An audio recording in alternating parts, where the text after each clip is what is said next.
Hello, good morning po sa inyong lahat yan. Medyo maaga po ako nag-live ngayon, no? Ang araw po ay Monday, January 8. Diretso na tayo, no, sa ating topic po, mga kaibigan, kasi medyo short live lang muna tayo.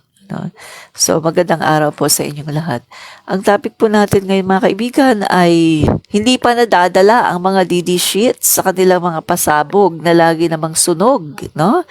Pangalawa, Pilipinas hindi nagpapatinag sa Chinese aggression. PBBM patuloy na naninindigan.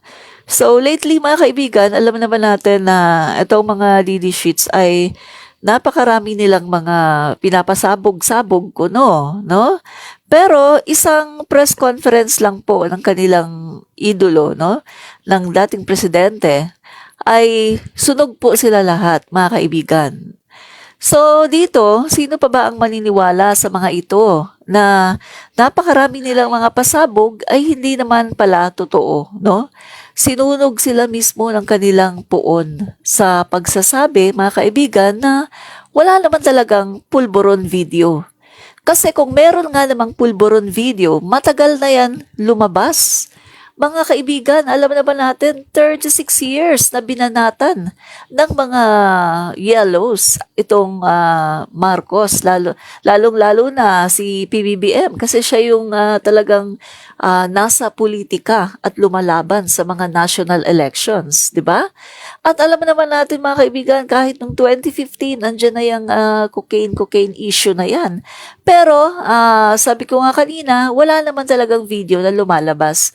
Dahil totoo naman talaga na wala naman talagang video at hindi naman talaga nagko-cocaine, mga kaibigan. Just in case sabihin natin, sige, nagko-cocaine yan. Mga kaibigan, maybe nung panahon siguro ng kanyang kabataan, nung siguro mahilig pa siya mag-party-party, baka nga. Pero kung sasabihin mo, after ng EDSA Revolution ay nagko-cocaine, parang napaka-imposible. Diba? Sabi nga mga kaibigan na doon nga sa napanood natin sa Made in Malacanang, di ba? Mismo si President Marcos Sr. Ang sabi niya, ano ba yan Bongbong? Palagi kang nasa party. Yan. Ano bang alam mo sa pagkapanalo, di ba? During that time, si PBBM ay teenager pa, di ba? Siya ay, kumbaga mga kaibigan, lahat naman tayo dumaan sa ganyan eh, di ba? Pero ako wala akong bisyo, di ba? Hindi ako sabihin na nating tinry ko magsindi ng isang sigarilyo, pero hindi ko nagustuhan, no? During that time na college ako, tinry ko. Sinindihan ko yung isang sigarilyo. Pero hindi ko talaga siya nagustuhan, so hindi ko inulit. And then, nagtry din akong uminom, pero hindi rin uubra sa akin dahil meron akong allergy sa alcohol. Isang beses ako uminom, ang epekto, buong katawan ko, nagkapantal-pantal at talaga namang ang lalaki ng pantal, buong katawan, pati dito sa ulo, sa anit ko, mga kaibigan, namantal talaga siya more than 1 week at talagang sobrang kati, hindi ako nakakatulog. So, anong epekto? Hindi na ako sumubok uminom dahil allergic ako sa alcohol, no? So, sa kabataan natin, mga kaibigan, nararanasan natin yan mga ganyan di ba? Na tayo ay sumusubok ng mga bagay-bagay na mga ipinagbabawal, no? Mga, kumbaga, kahit hindi naman pinagbabawal, pero usually pinagbabawal ng magulang natin, di ba? Yung, wag kayong iinom, wag manigarilyo, wag pumunta sa mga party-party.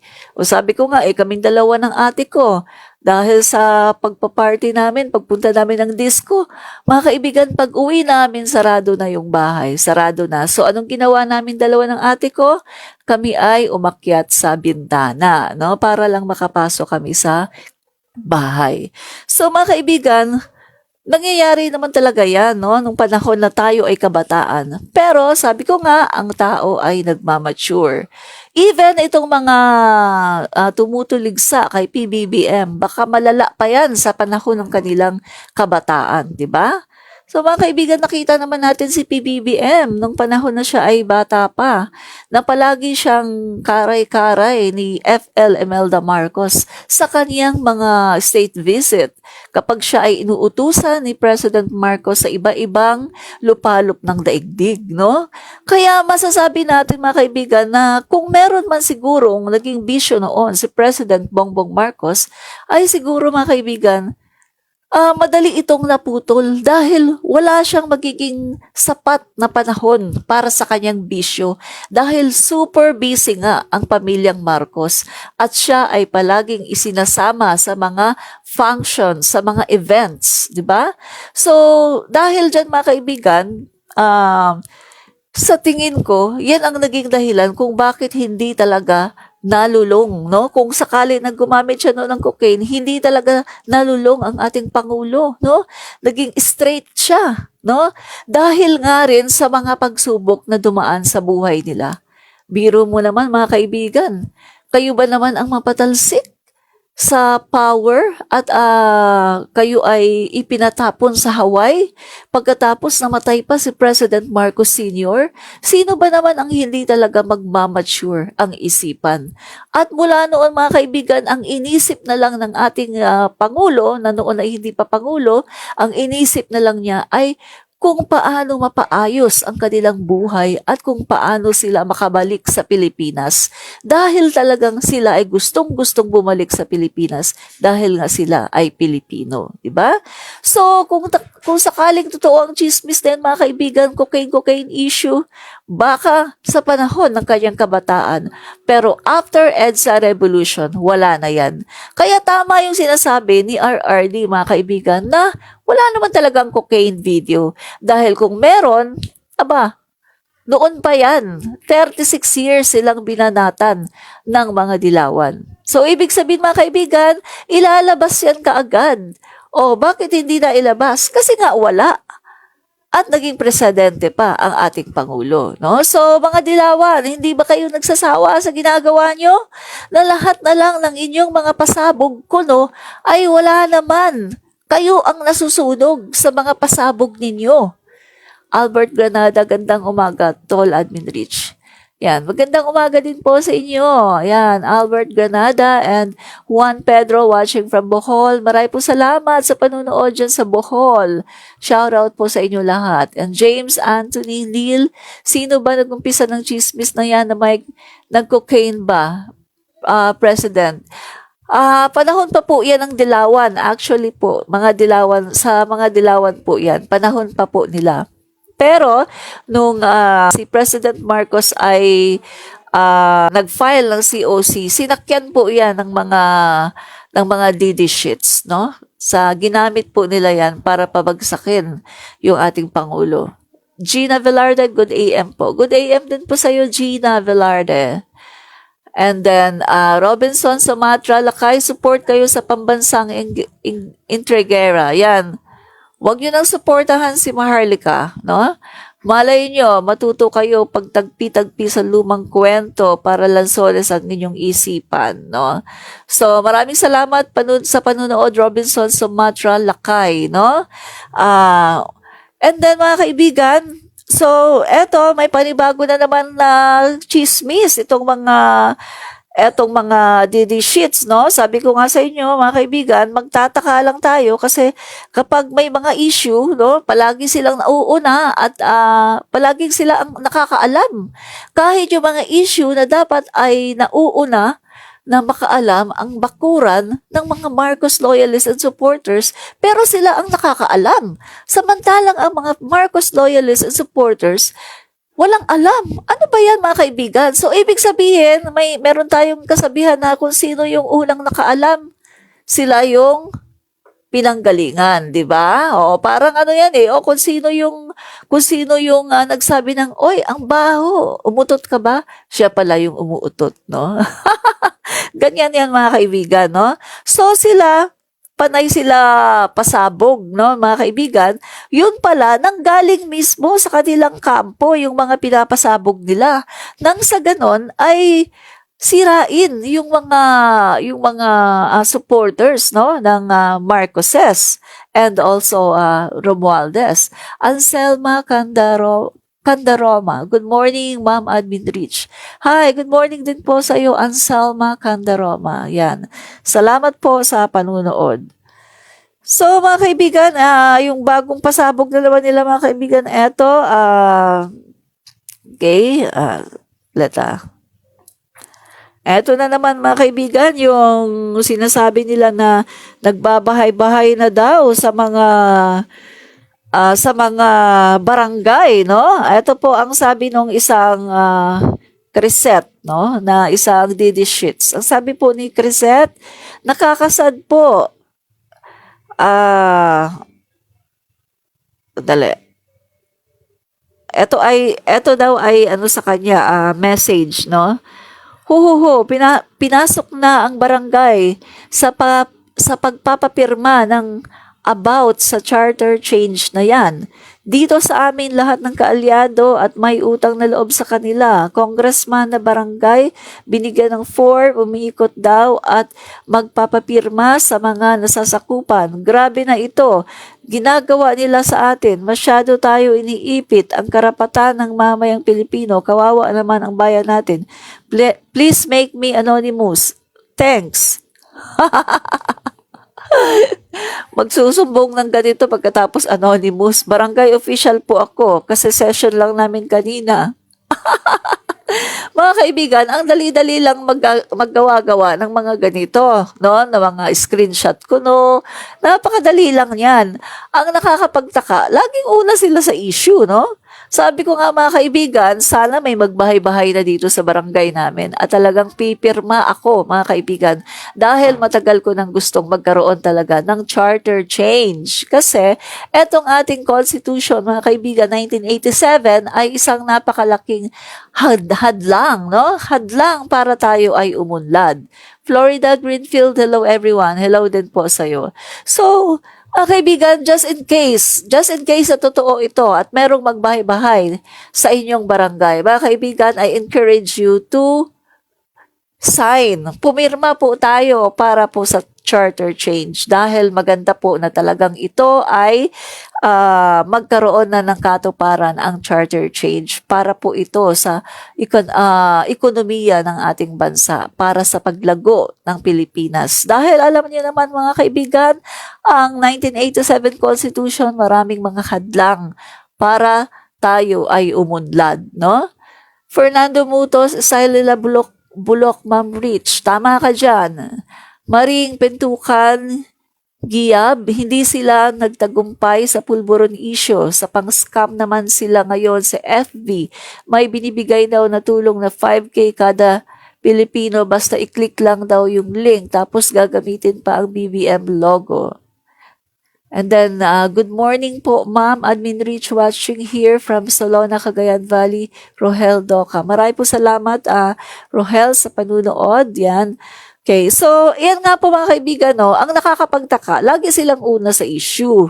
Samantalang, even yung mga PBBM vloggers na sumusuporta sa kanya, huling-huli sa issue. Di ba, dapat kami dapat ang unang makaalam eh. Kasi di ba, kumbaga, ang may mga contact naman sa totoo lang ay mga PBBM supporters na mga vloggers, 'di ba?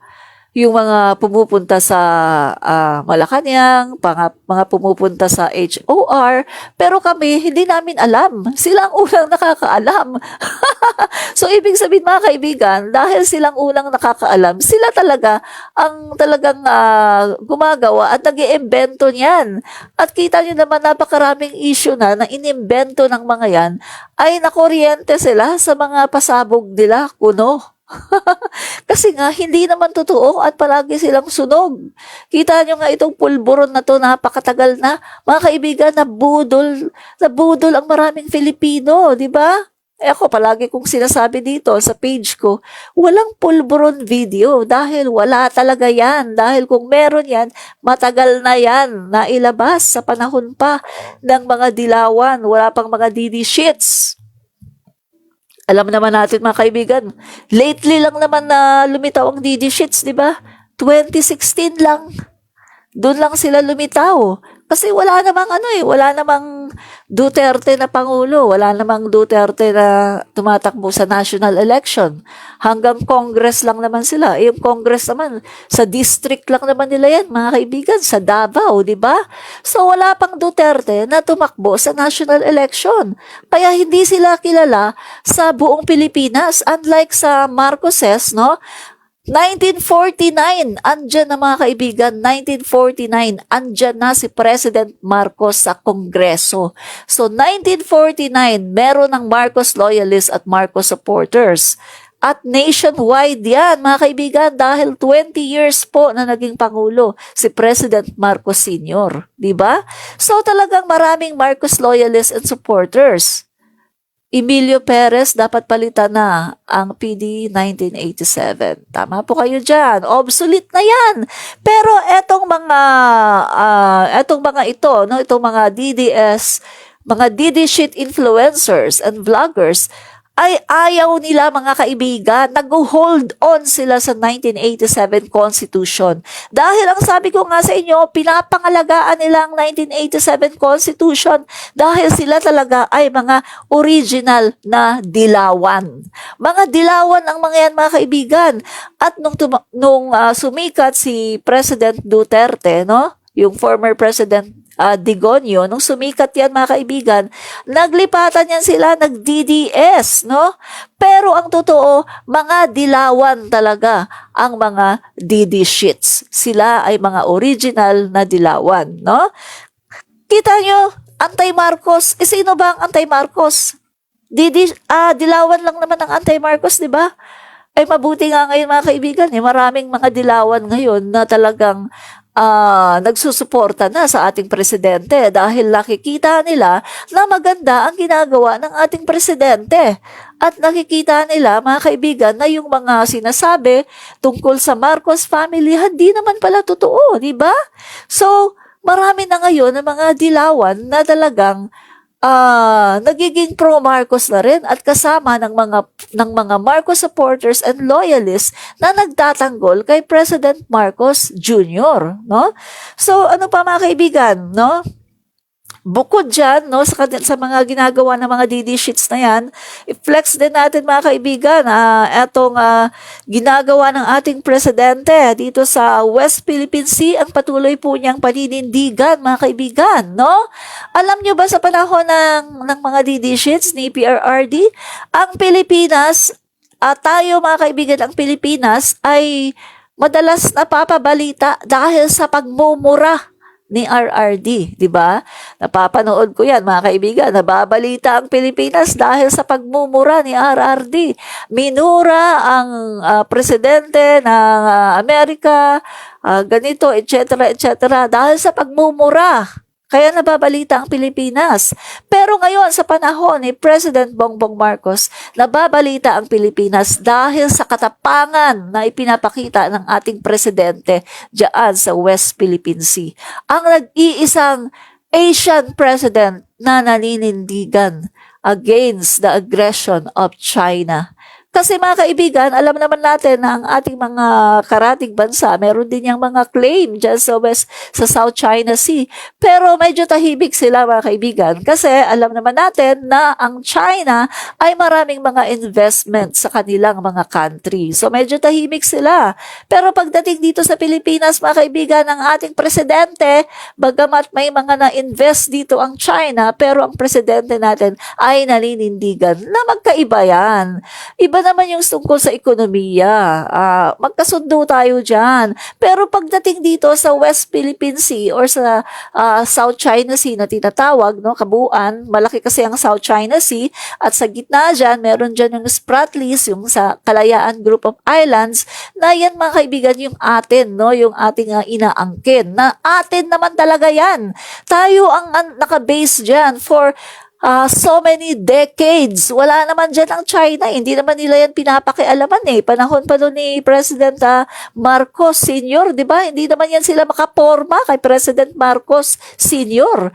Nakapasok lang yan sila mga kaibigan, 1986 nung nawala na si President Marcos Sr. Doon sila nakapasok nung si Cory Aquino na. Dahil pinabayaan ni Cory yung AFP. Hindi niya pinalawig, hindi niya pinaganda at hindi niya modernize yung ating AFP, Navy, Coast Guard, buong sandatahan mga kaibigan ay pinabayaan lang niya at ang mga barko natin hindi binintain, pinabayaan na mabulok. So ang nangyari mga kaibigan, dehado tayo. Naging dehado tayo pagdating sa military forces na dati ay mas malakas tayo kaysa China mga kaibigan.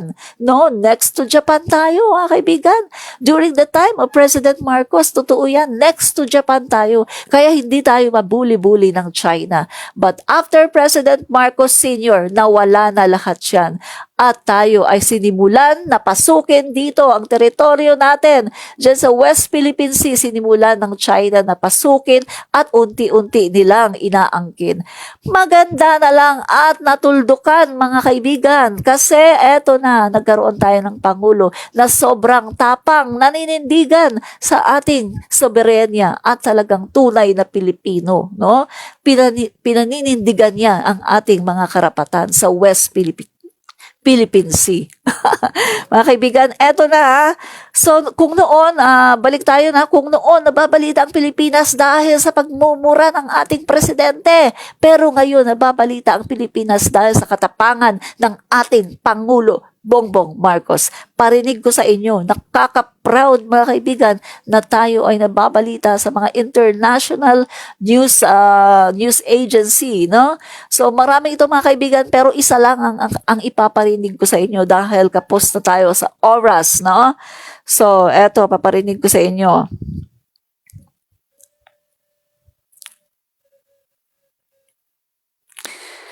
Paparinig ko na sa inyo para hindi ako The region is becoming more tense. China is stirring up trouble and regional powers are taking a stand against it. Tonight we'll tell you about the Philippines. They've had a lot of trouble with China of late.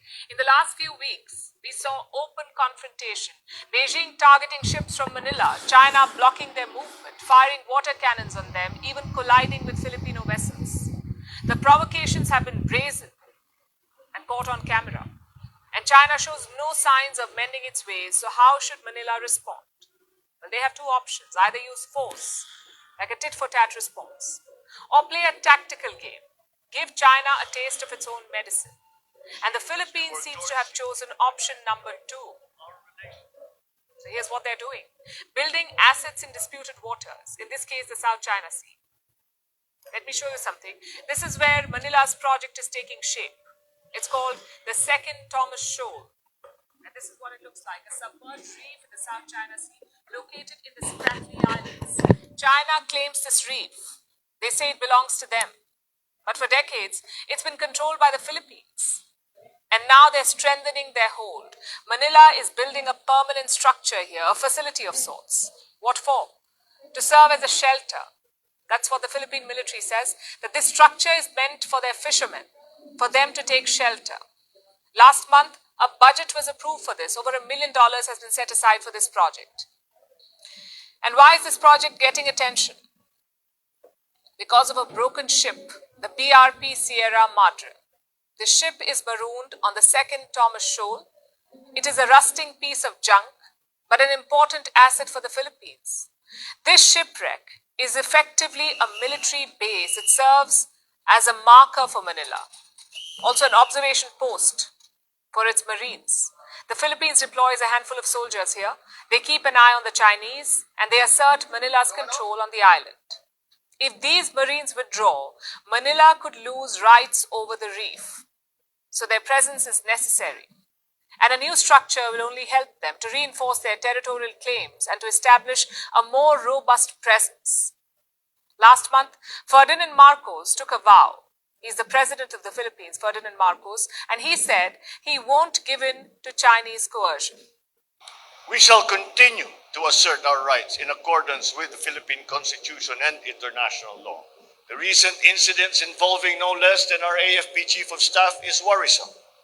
Yes, but it is a proud demonstration of Filipino courage against coercion and our firm resolve to protect, preserve, and uphold our territorial integrity. China, of course, doesn't like that, so it's trying to create roadblocks. The Chinese Navy is blocking resupply missions. The Marines on the shipwreck need food, so Manila sends them special ships with food items and other supplies. They keep sending those. And China repeatedly blocks these deliveries. In the past, the Marines have run out of food. They've been forced to catch fish from the sea to survive. China has also stepped up its patrols. The Chinese Navy is more active in these waters. They've installed what they call a floating barrier just to stop the Philippine ships. And these actions come with a warning. Listen to this. 中方始终致力 China is always committed to resolving differences through dialogue and consultation and making joint efforts to maintain maritime stability, but we will not turn a blind eye to the Philippines' repeated provocations and harassment. 坐视不管。 So the tensions are clearly rising. A few months ago, the Philippine Coast Guard suspended a hotline with China despite Chinese threats. They continue to sail near the shore. The Philippine Coast Guard will not be deterred from implementing the President's explicit guidance for the Philippines to exercise our legal rights and over our maritime. Filipino lawmakers want stronger action. They want more permanent structures and greater cooperation with the US. And it's all happening now. This week, the Philippine and US militaries began a drill, their second one in less than 2 months. It's a 2-day exercise in the South China Sea. Both sides are also conducting joint patrols. 2 weeks ago, the Philippines held a drill with India as well, a maritime partnership exercise. An Indian warship sailed to the West Philippine Sea. Again, this is part of the South China Sea. And Beijing criticized this joint exercise between India and the Philippines. But Manila has disregarded these objections. It is mobilizing allies, asserting its claims, and confronting China head-on. So, kita na mga kaibigan, no? So, yun yung sinasabi ko. Sa panahon ng tatay nila, ng mga DD sheets, nababalita talaga tayo sa international news dahil sa pagmumura ng tatay nila. Pero ngayon, mga kaibigan, sa panahon ni President Marcos, nababalita ang Pilipinas dahil sa katapangan ng ating Pangulo at dahil sa mga magagandang bagay na nangyayari dito sa Pilipinas. Diba? O just lately, ang Philippines yung pang-third tayo sa ranking, mga kaibigan, no? Pang-third tayo sa safest country in Asia, mga kaibigan, no? Na alam naman natin, sa panahon naman nila, na sinasabi nila na, makakapaglakad ka sa gabi ng maayos, wala sa iyong gagalaw. Pero mga kaibigan, hindi tayo naging ganyan. Ngayon tayo napunta sa pangatlo. Ibig sabihin, talagang improving, di ba? And then ano pa? Yung tungkol sa economic, no, sa ekonomiya ng bansa.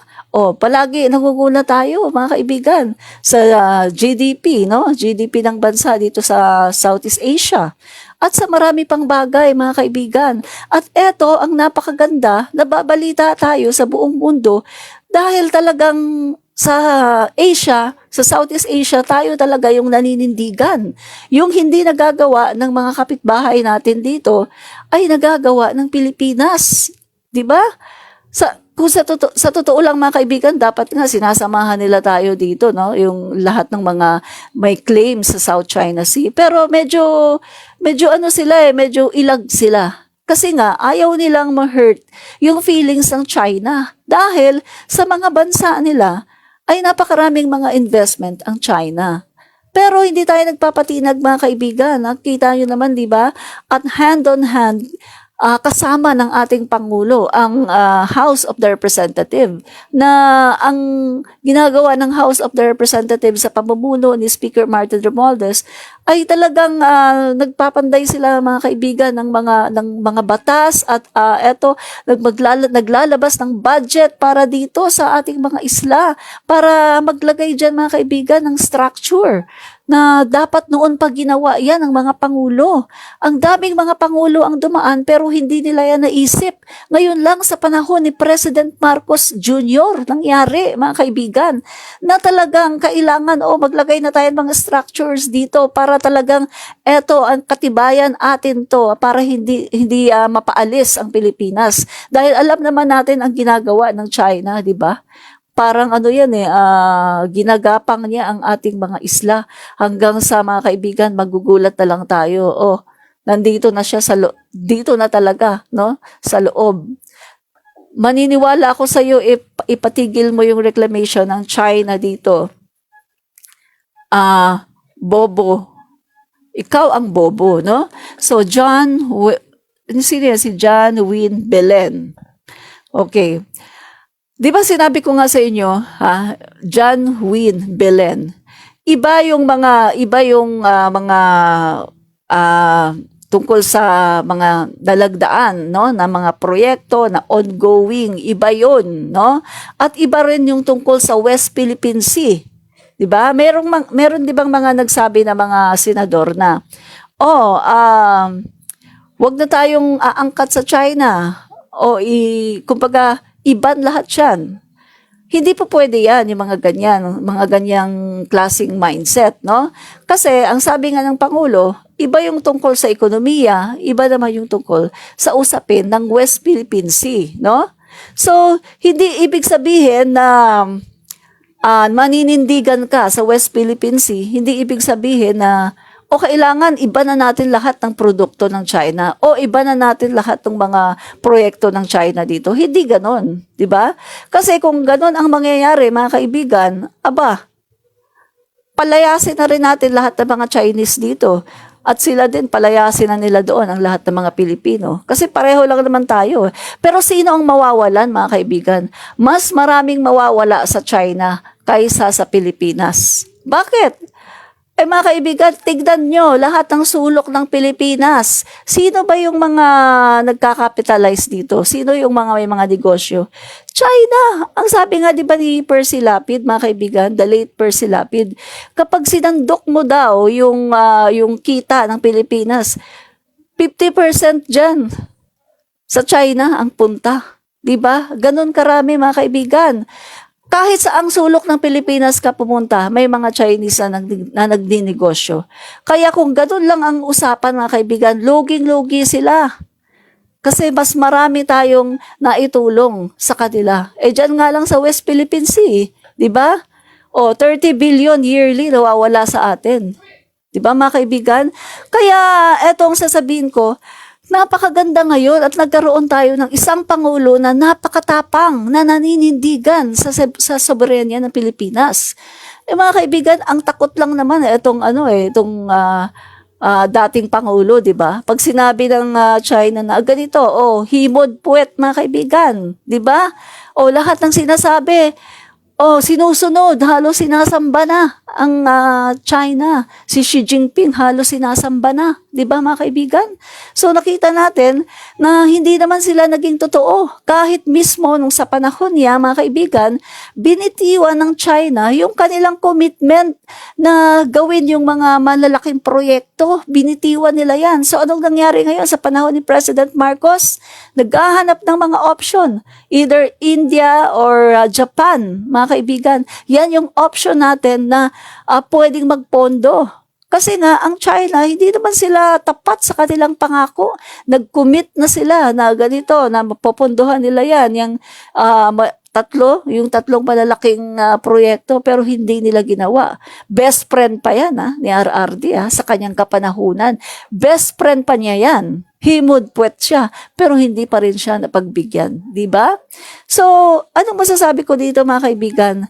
Nakakatuwa dahil ang Pilipinas ngayon, nababalita tayo internationally dahil sa katapangan ng ating presidente at dahil sa kagandahan, dahil sa improvements na nangyayari ngayon sa Pilipinas. No, talagang sulong na tayo mga kaibigan tungo sa bagong Pilipinas. Kaya ang mga DD shits, galit na galit sila mga kaibigan dahil ayaw nila na maging successful ang Marcos administration. Ang hinihiling ng mga DD shits ay bumagsak ang Marcos administration. Sabi ko nga sa inyo parang mga hindi Pilipino, di ba? Di ba dapat matuwa sila?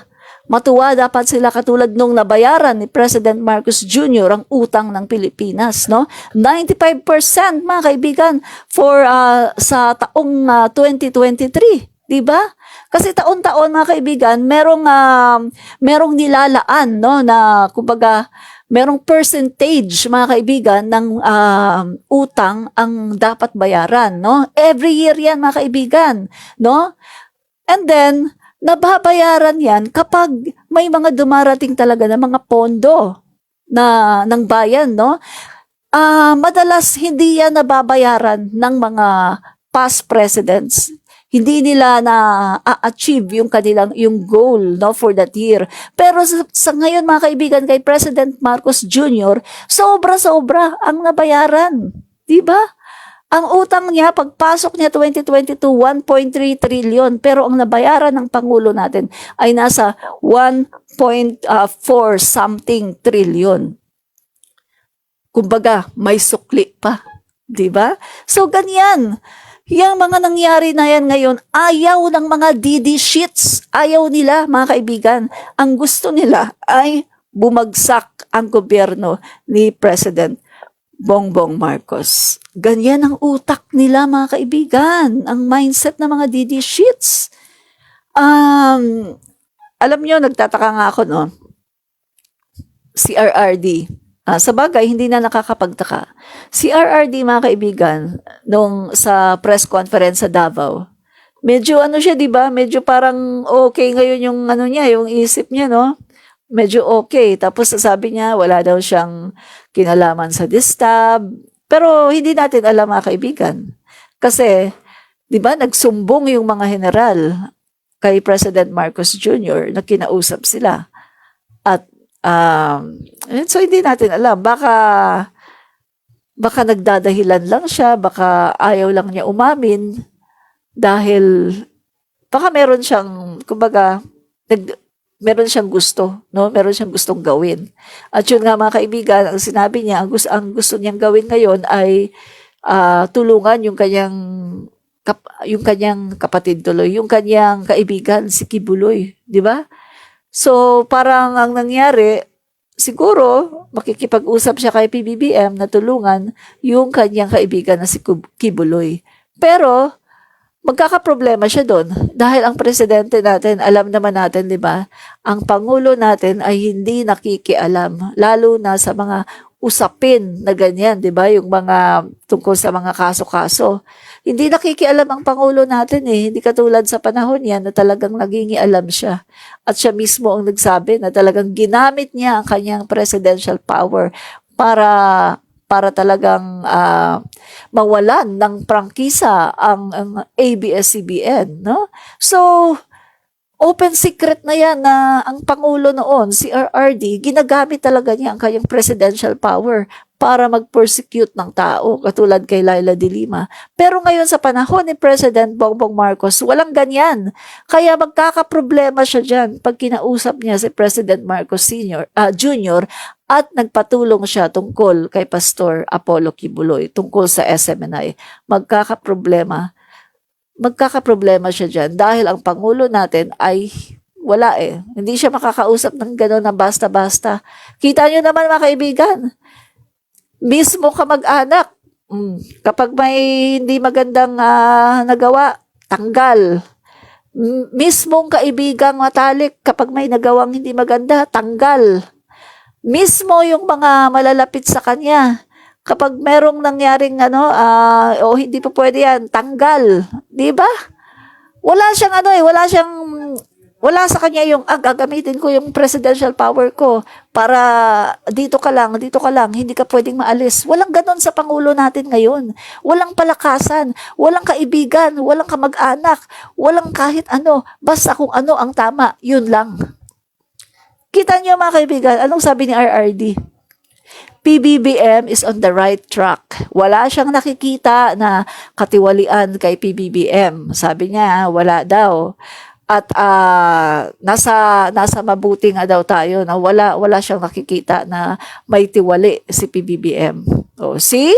Oh, ano kayo ngayon mga DD Sheets? Oh, pahiya ang mga DD Sheets. NJ Flores pahiya, no? Oh, panay ang sira niyo sa Pangulo namin, Bongbong Marcos. Mismo yung puon ninyo ang nagsasabi na wala siyang problema kay PBBM dahil walang katiwalian, 'di ba? O ano ngayon? Hanap naman kayo ng ibang issue. Hanap kayo kasi hindi kayo nagtagumpay sa pulburunik video nyo. Hanap kayo at make sure na talagang paniniwalaan na kayo ng tao at make sure na bago nyo ilabas yan, gawa muna kayo ng evidence, no? O, edit muna kayo, gawa muna kayo ng ebidensya. Siguraduhin nyo na yung ebidensya nyo ay magmukhang totoo para nang sa ganon ay paniwalaan kayo ng tao. Dahil ngayon, sa totoo lang, wala nang taong maniniwala sa inyo. Ay, naku mga DD Sheets. Nakakatawa kayo, no? You made my day. Mga kaibigan, dyan na muna ako magtatapos. Balik na lang ako mamaya.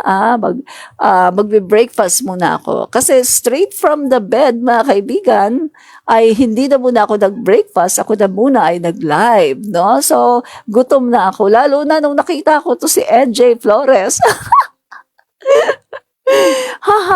Hala. Sigurang hihimatayin ka na dyan. Kalma lang po.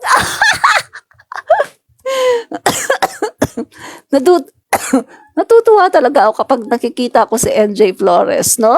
Kasi natutuwa ako sa kanyang mga pambabash, no? NJ Flores, salamat sa panonood.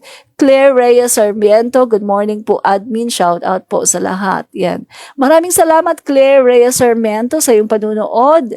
And then Erlinda Balanag Manangan watching from USA. Salamat po Erlinda sa panonood dyan sa USA, no? Marami tayong watchers dyan, mga viewers, no? Mga kaibigan, number 1 yung US sa aking mga followers, no? Sa aking analytics, number 1 ang una mo syempre Philippines, pangalawa US, and then pangatlo Saudi Arabia. Yan yung pangatlo, 1, 2, 3 na talagang maraming nanonood sa akin. Philippines, US, and Saudi Arabia. And then the rest, no, mga kaibigan. So, maraming salamat sa panunood, no, mga OFW. Ingat-ingat po tayo, no? So, marami, di naman, 10 nga lang nanonood sa'yo eh. Salamat, NJ Flores, salamat. Claire Reyes Sarmiento, salamat sa panunood. Erlinda Balanag Manangan, salamat po sa panunood. John Huyn Belen, salamat po sa panunood. Ame Ruzul, salamat po sa panunood, no? Sa Cavite, Silang Cavite. Shout out po sa inyo lahat dyan, mga taga SM Dasmariñas. Maraming pong salamat sa pag-follow at sa panunood, no? And then Rohel Duca, Emilio Perez, maraming salamat sa panunood. Fernando Muto, salamat po sa panunood. Florida Greenfield, Maring Pintukan Giab, salamat po sa panunood. Anselma Candaroma, salamat sa panunood. Gina Velarde, salamat po sa panunood. Robinson Sumatra Lakay, salamat po sa panunood. James Anthony Neal, marami pong salamat sa panunood. Yan. Pikon na si NJ Flores, Maring Pintukan Giab. Oo nga, madalas po yan, napipikon talaga yan si NJ Flores, no? O kahit ganyan yan, natutuwa po ako dyan, Maring Pintukan Giyab, no? Natutuwa po ako sa kanya kasi palagi niya ako binabash, nagurang. Well, ito po ay blessings, no? Sabi ng ganon, ang katandaan, ang edad natin, no, ay isang blessings galing sa Panginoon. Kasi hindi naman lahat ng tao ay nakakarating, no, sa pagiging senior citizen or tumatanda, no? Yung marami diyan bata pa, patay na, 'di ba? So, hindi lahat ng tao ay nabibless ng mahabang buhay. Kaya pag umabot ka lang ng 50, no, kahit 50 lang inabot mo, masayang masaya ka na diyan, 'di ba? Kaya ako mga kaibigan, malapit na akong mag-senior, no? No. So maraming po salamat ulit mga kaibigan. Hanggang dyan na lang muna. PBBM lang po malakas. Wilab Marcos from Ilocos Norte. Ay, salamat po, no? Salamat po. Meron akong viewers sa Ilocos Norte. Maraming po salamat. So mga kaibigan, maraming po salamat ulit. Mag-breakfast po muna ako at balik na lang po ulit ako mamaya for another live na naman, no? Maraming salamat at patuloy po natin suportahan ang ating Presidente Bongbong Marcos. Walang iwanan hanggang sa kahuli-hulihan ng kanyang termino. At mga kaibigan, huwag po tayo maniniwala sa mga sabi-sabi. Kailangan search muna natin at timbang-timbangin ang mga pinapakalat na mga DD shits, no? So mga kaibigan, ito po Admin Rich, palagi nagsasabing fight fake news, expose the truth. Bye-bye! Kita nyo na mga guys, Admin Rich. ang pinapakalat na balita ng mga taong gusto lang talaga Israel. Comentarista. Nakita naman natin na ang kanilang mga pinapakalat ay walang katotohanan. Ano pa man karami ng mga taong sa iyo ay nagagalit, ang talaga naman ikaw ay hinihiba. Pero, galingan mo lang. Dagdagan mo pa, mga kaibigan. At the end of the day, performance doesn't lie. Ito po mga kaibigan, muli si Admin Rich. Fight fake news, expose the truth. Fight fake news and expose the truth. Fight fake news and expose the truth. Fight fake news, expose the truth. Fight fake news, expose the truth. At bawal ang fake news, expose the truth. Fight fake news. Expose the